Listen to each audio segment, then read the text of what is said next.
प्रलय के सन्नाटे में एक प्रश्न जिसने ब्रह्मांड हिला दिया। उस दिन अराशी मार्कंडेय ध्यान में नहीं थे। वे ईश्वर को चुनौती नहीं दे रहे थे। वे बस एक प्रश्न जानना चाहते थे, हे नारायण, आपकी माया वास्तव में क्या है?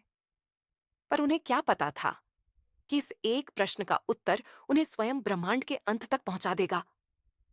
जब सृष्टि कांप उठी, क्षण भर में सब बदल गया।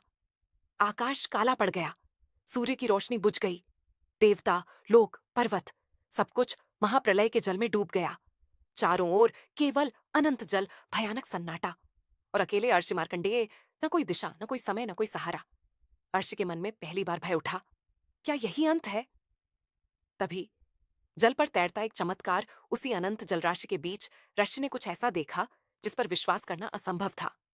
एक वटपत्र, बरगद का पत्ता, और उस पत्ते पर एक छोटा सा बालक, श्याम वर्ण, कमल जैसे नेत्र, होठों पर रहस्यमयी मुस्कान। प्रलय में जहां कुछ भी जीवित नहीं था, वहां यह बालक शांत सो रहा था। ऋषि का हृदय कांप उठा। वो बालक बोला। बालक ने आंखें खोली और सीधे एरशी की ओर देखा। उसकी आवाज कोमल थी, पर उसमें अनंत ब्रह्मांड का भार था।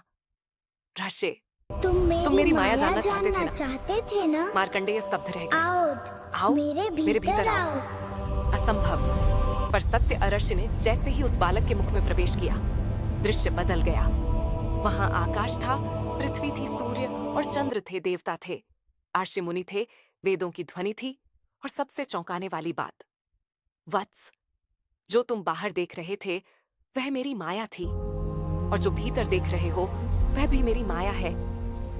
सृष्टि मुझ में है, मैं सृष्टि में नहीं। एक श्वास, और सब समाप्त। अचानक बालक ने हल्की सी श्वास ली, और ऋषि मार्कंडेय फिर से उसी प्रलय के जल में आ गए। प्रलय समाप्त हो रही थी, सृष्टि पुनः आकार ले रही थी। भगवान विष्णु अपने दिव्य स्वरूप में प्रकट हुए। भगवान ने कहा, वत्स, मेरी माया को समझना बुद्धि से नहीं, भक्ति से संभव है। जो मुझे बाहर खोजता है वह भ्रम में रहता है, जो मुझे भीतर पाता है वही मुक्त होता है। ऋषि मार्कंडेय नेत्रों में अश्रु लिए भूमि पर गिर पड़े।